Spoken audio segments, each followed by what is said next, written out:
Hello, guys. Welcome to another episode of the E-commerce Lab by Ecomcy, the place for everything related to Amazon, FBA, private label, and e-commerce. My name is Vincenzo Toscano, your founder here for Ecomcy, and today we're going to be talking about a very interesting topic, which is basically everything that's going on in the exit space. And today we'll bring a very close friend of mine. We can see here on the screen, John Hefter. And he's the basically founder and also the SVP brand strategy used to be at Thrasio, which is basically was the top company and aggregator in the space when it comes to, helping Amazon brands to exit. And now he's actually, moving to the Gonor Group, which is also one of the leading aggregators and operators in the Amazon space. And today I want to bring John to talk about what is going on and basically what sellers can expect when it comes to exiting. So, John, it's a pleasure to have you here on the show, my friend. How you doing? I'm doing fantastic. Thanks for having me on. It's a pleasure. Thank you for being here. I think the first time we met was here in London over a year ago on an event. I don't remember the name of the event, but I remember you were there on the panel, and it was back when you were with Thrasio and always, sharing top quality content as always. And I'm looking for the same today. I'm pretty sure you're gonna share a lot of tips when it comes to exiting. And before we jump into that, I usually on these shows I like to get a lot regarding the background of the people that come on the show because they all have amazing things to share, especially you that you did this amazing company Thrasio. So maybe tell us a little bit about all the journey from how you found the Thrasio, and then from Thrasio you went to Go North, and then we go into today's topic. Yeah. Yeah, you got it. No problem at all. So the Thrasio story was sort of an interesting kind of serendipitous start, I would say. Carlos had a Facebook ad agency. He was one of the other co-founders of the company. Yeah. And this was, in the 2017 timeframe. He started to notice that a lot of his customers, who had mainly had regular sort of Shopify e-commerce stores, were having a ton of success on Amazon.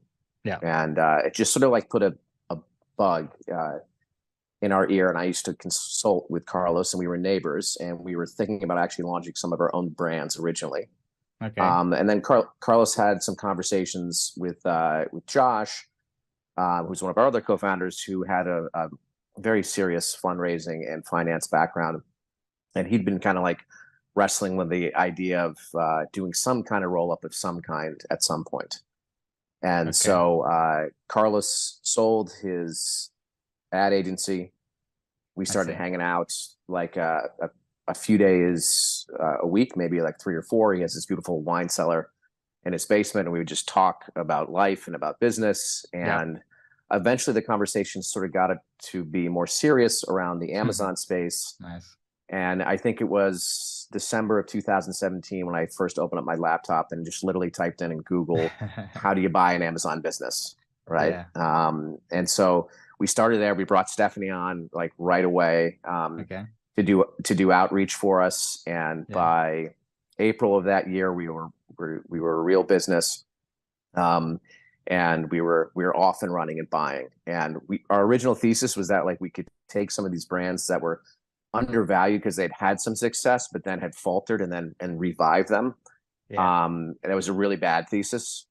We then sort of switched it over to be like, oh, we should be buying leaders in the space or close to leaders and making them better. So we had a couple flops at first, but then we had a couple really big hits.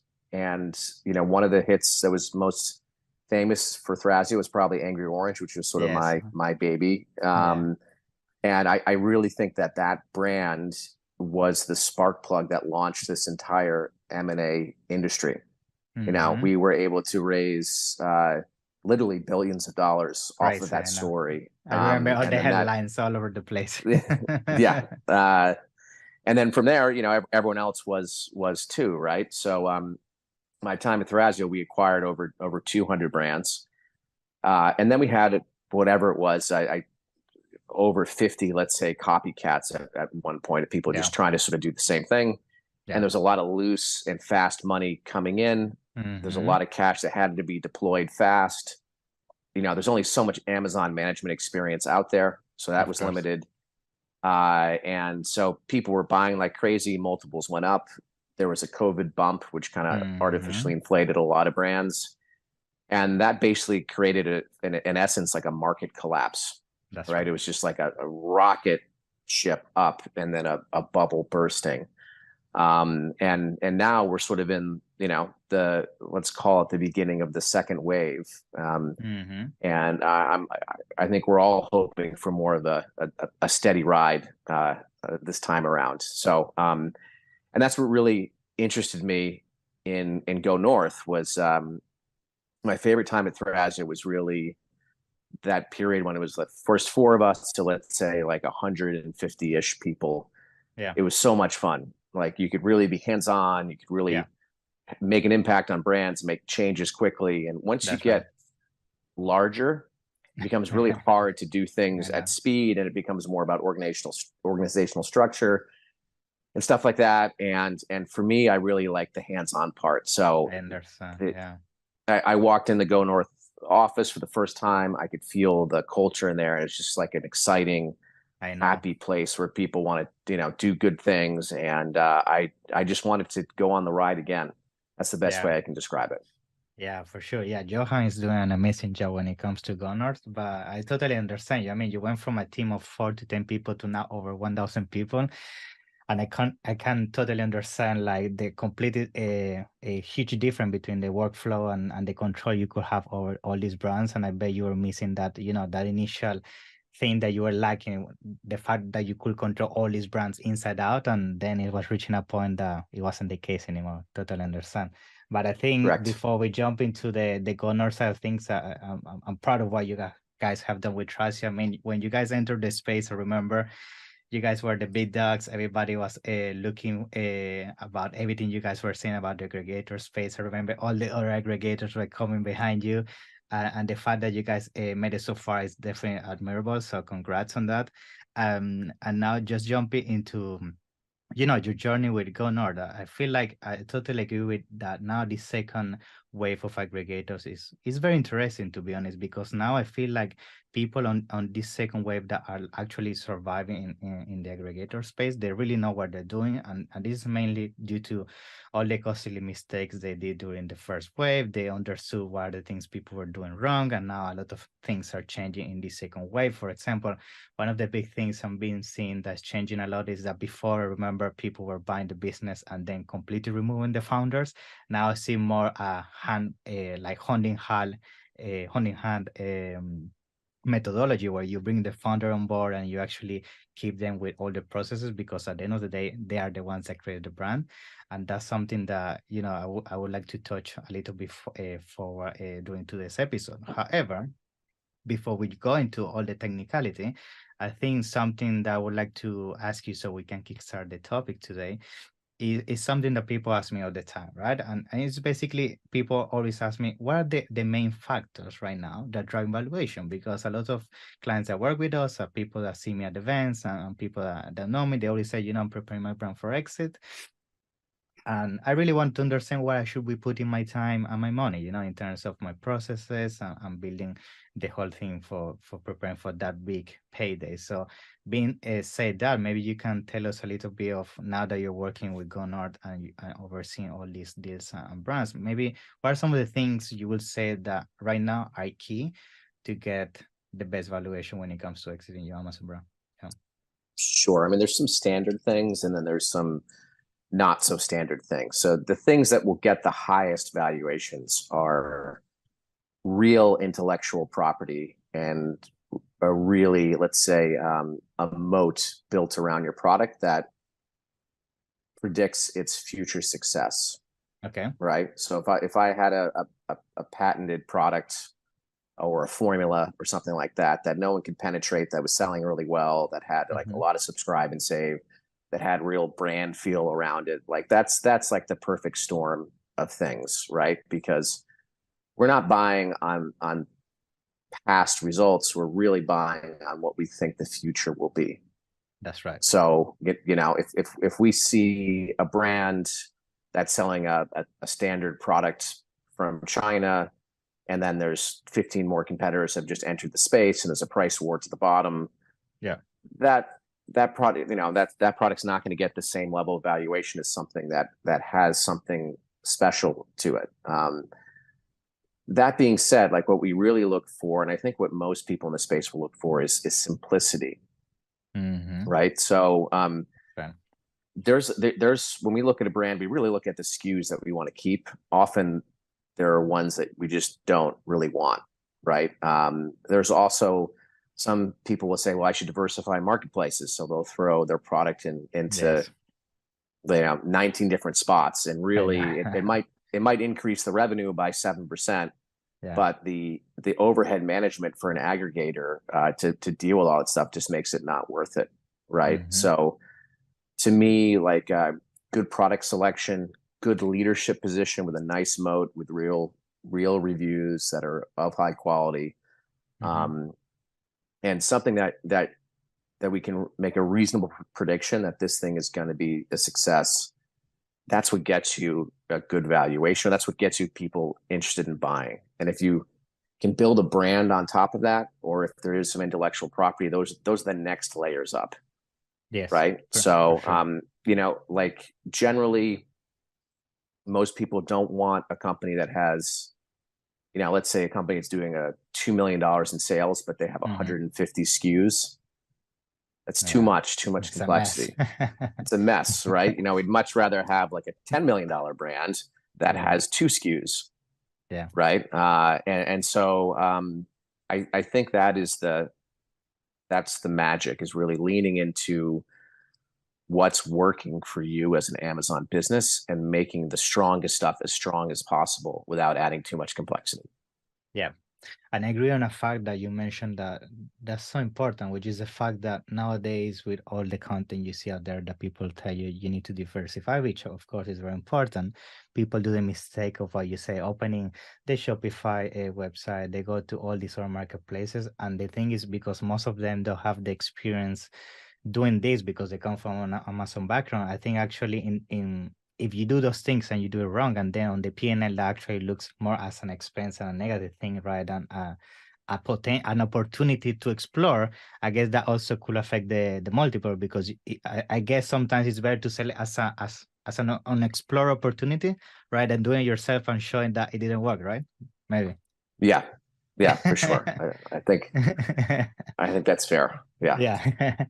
Good. And now regarding the valuation side of things as well, and so we can close this question, would you say that also being across multiple marketplaces, what I mean by this, within the Amazon ecosystem, so let's say a US brand is also across all the European ones and Mexico, Canada, would also that add complexity when it comes and affect the multiple, or will it be more at the SKU level when it comes to that the logistics behind it? It adds a little bit of complexity, so it makes things just slightly less attractive, but not entirely. Okay. Right. That's the way I would look at it. It's if you're selling in Germany, UK, US, and Italy and things like that, it's, again, we have to think of on the back end of a company taking that in, we have finance people, we have supply chain people, and all. It just adds this extra weight that we do calculate before we make an offer. Of course. Now, another thing I also want to touch regarding, all the process of preparing for an exit is a lot of people sometimes also have the question, when is the right time, right? And what I mean by this, sometimes are within the 1 year of selling, some people are within 3 years down the line. Some people think it's more about the profitability level of the business.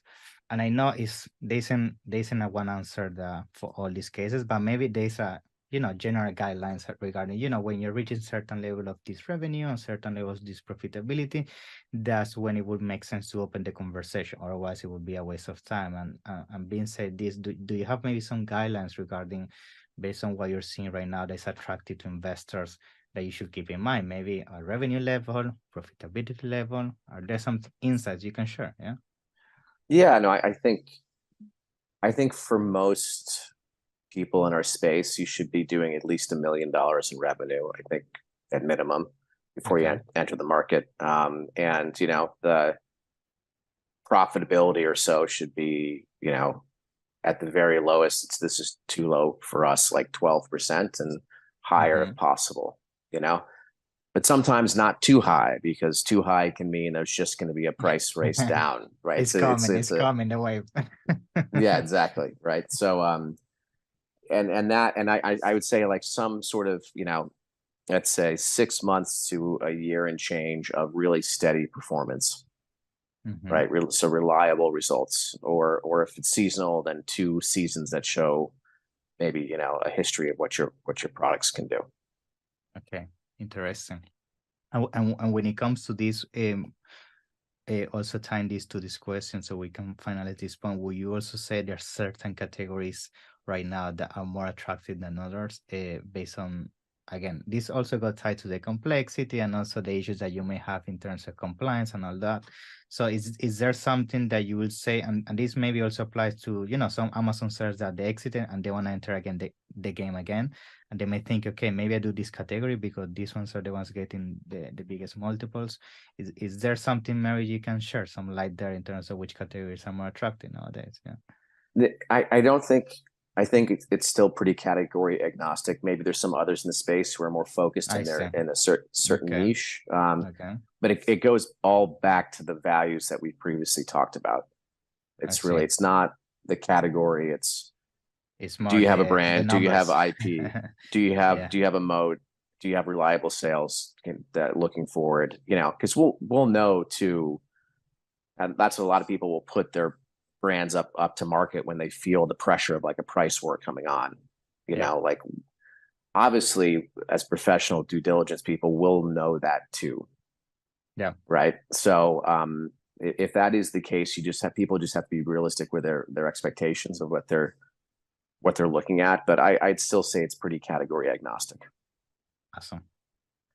Now I want to start focusing a little bit more on Go North Group. I've been following them for a while now. I love what Johan and all their team are doing now that you're part of their team.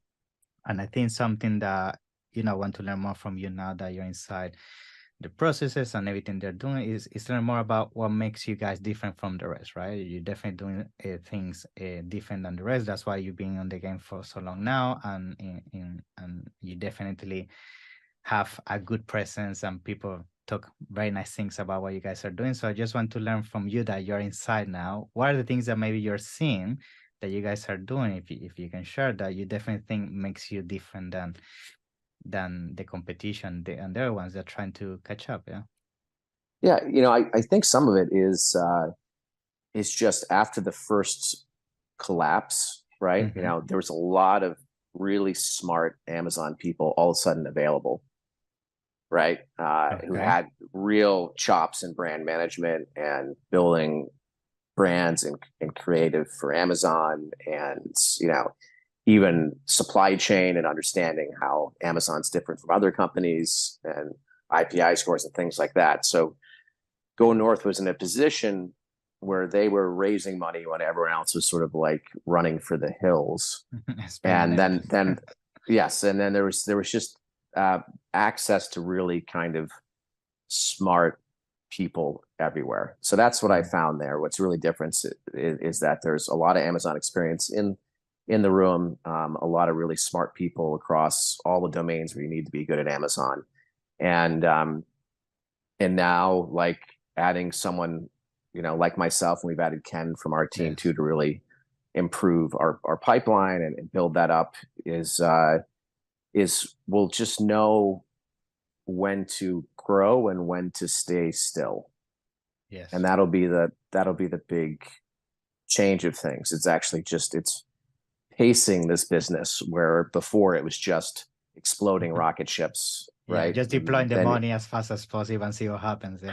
Exactly. Yeah. So I think we're going to do things in a much more controlled and subdued environment, and with smart people in the room. I think that'll be the key to success. And reputationally, I want to do what we did originally at Thrasio, which was be good to sellers, and get a reputation that we are good to do business with, and get the name out there. I mean, Go North is relatively new to the game. Obviously, I was with one of the giants before, not too many people know that we're out there, and not many people know that there are still active buyers out there in the market. So they might be holding on to, you know, their brands and they want to sell, but they just thought there was, after the collapse, there was no market, but there is, and there, you know, there will be going forward.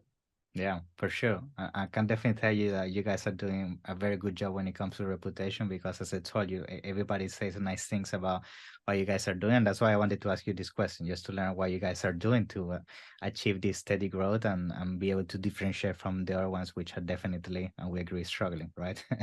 Yes. Yeah. Now, when it comes to what you guys are doing at Gunnar, a group, right? And when it comes to your integration with Amazon sellers, it will be interesting to know if you guys are doing maybe something different when it comes to the after sale approach. And what I mean by this is, as you know from the first wave, the very common approach was just fully buying the brand altogether and then taking full ownership on operations.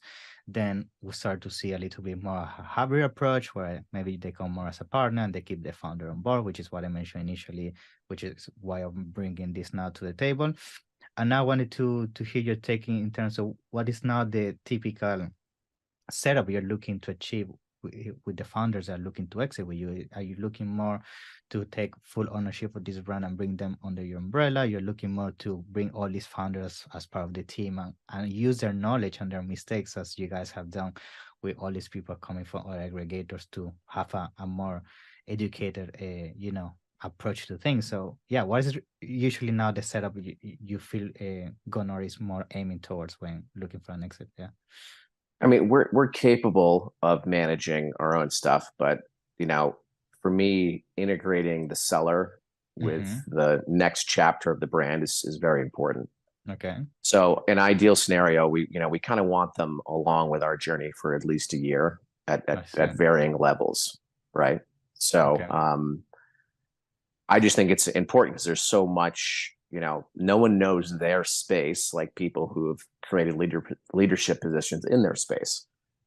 Right. So that knowledge isn't easily transferred, and it takes time. And, you know, that's maybe one of the mistakes we did at Thrasio was just, we try to do as a selling point, like, just give it to us. We'll make your life easy. Right. And that was a good selling point. It worked. But I think a more mature way to look at it is, no, we want to integrate with the sellers to make sure that the brand continues to have its, you know, its path upward and doesn't stall because there's been some knowledge transfers that didn't happen. I see. Yeah, of course. I think the nice thing of having the sellers on board as well is that they're able to transfer their vision in terms of what the brand should be in the long term, with more capital, with a bigger team, which sometimes if you guys just purchase a brand and detach that brain from it, it's like, yeah, you're running without a head. You don't really know what was the vision in the first place, and then it's very difficult to basically keep growing that maybe community or that brand feeling the founder put in the first place, which is what makes a brand successful in the first place. Now, I want to start also touching a little bit about what is the future when it comes to the space, right? So what I mean by this is like we have now the second wave. We're seeing the space becoming more and more professional in terms of having all these people coming from the first wave and now having all this experience. But I would say, do you see this having even a third wave, maybe we could call it, coming to the space? What are some of your predictions happening? Because I see some of the things I'm hearing, and maybe you can give me some insights because you have more experience on this now, is that we see a lot of sellers sometimes now being more on the defensive because, you know, they were coming from this bubble, they were having some multiples in mind, and now some of them are now having these multiples, so they're staying out of the market. So potentially, if these now all these sellers come again to market, we could see an increase in multiples. So what is your take on that? Do you see maybe a third wave coming of more money coming into the business and having all these crazy multiples again, or it's not really realistic at this stage now? I mean, I don't think anyone's going to be raising debt right now, right? It's really hard to access, and I think there will be some private equity money coming to space, slow and steady. Like, I don't think we're going to see another explosion anytime soon. In the, let's say, the aggregator space. I think that some of the bigger guys who have settled down a little bit or settling down are going to start buying again. You know, we'll be buying, but I see like a pretty boring market I for see. at least the next couple of years, right? I see. Multiples will be, you know, a lot of upfront payments around two, I you see. know, maybe as high as 3.5.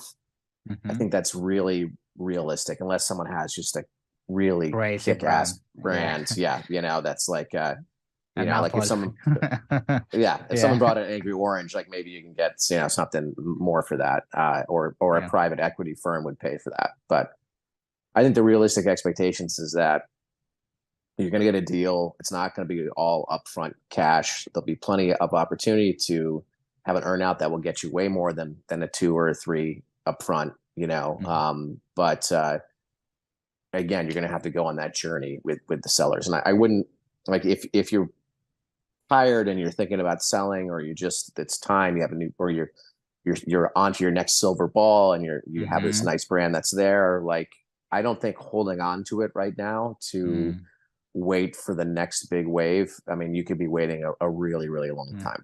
And the brand could go Right. under. More And competition coming. Yeah. the brand could go under, and, you know, like, this next wave could prove to be unsuccessful, and then there's no market.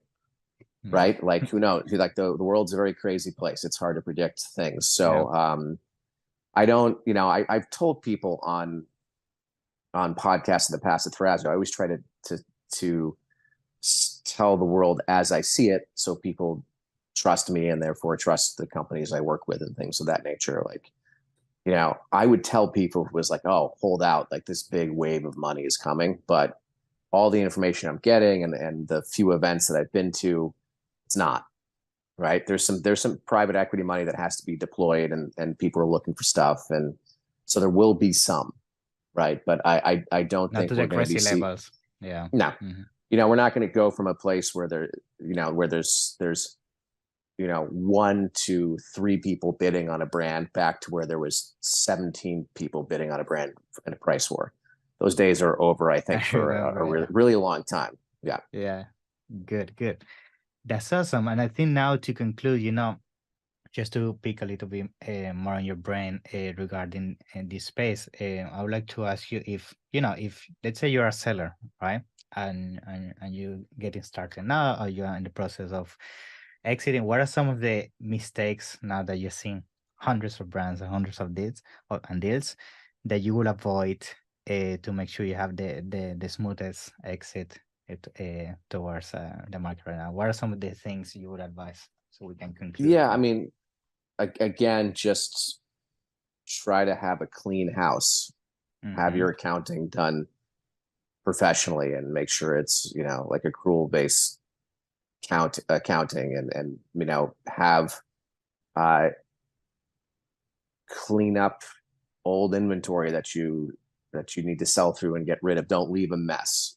Yeah. Deliver something that's clean, that's presentable, and go into the deal making process like understanding that the buyer is buying for the future, and they're going to have a vision of that. Yeah. So don't hide things. Yeah. Right. Because they'll be found. Yeah, they will. And then they'll be halfway through the deal process, and then things will get messy. And if you're not, you know, if you're not prepared, or if you are not comfortable negotiating yourself, you know, a broker can be a good choice for some people, right? Because That's right. they'll be on your side, telling you what reality is. Yeah. And that's what, you know, like, you're trying to sell on upside, and the buyers are trying to buy. Really, all we're doing is assessing risk. That's right. Yeah. Right. With some opportunity too, as well. But the risk part is the one up front. It's like, we need to make sure what we're buying is going to at least be stable. Right. Yeah. And then the growth pieces, which we'll do, those take months and months and months to implement. Right. So that's how I would do that. And you know, most deals are done off of profit. So just be aware of that. Well, we can carve some things out for new launches and things like that. Try to have a healthy and profitable brand to bring to the table.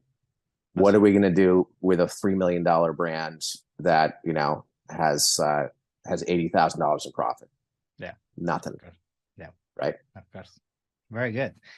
Thank you, John. I mean, I appreciate your knowledge. I'm always, you know, thankful for everything that you share at events and podcasts. So thank you for being here on the show. And now, before we conclude, I just want to ask you if you can share maybe how people can reach out to you. You know, sellers are looking to exit, or maybe they have more questions about what you shared today. And also, you know, maybe they want to get in reach with GoNorth Group to start the exit journey, you know? Sure. That's great. Yeah. So you can always find me on LinkedIn. You can also find Ken Kubek, who's our senior M&A advisor as well. Nice. If you're looking to exit. I'm john.hefter at gonorth.co. If you want to reach me via email. And those are probably the best ways to get in touch with us, or you can just go to the GoNorth website and go through the funnel there, whatever's easiest. Awesome. That's great. So I'm going to do that. I'm going to put all the links down in the description, and that should be John. So yeah, looking forward to have you maybe again, you know, next year to see if that third wave came or not and discuss it forward. But in the meantime, thank you for your time and wish you all the best this new position with GoNorth. Yeah. Thanks so much. Pleasure. Bye-bye. Pleasure. Bye-bye.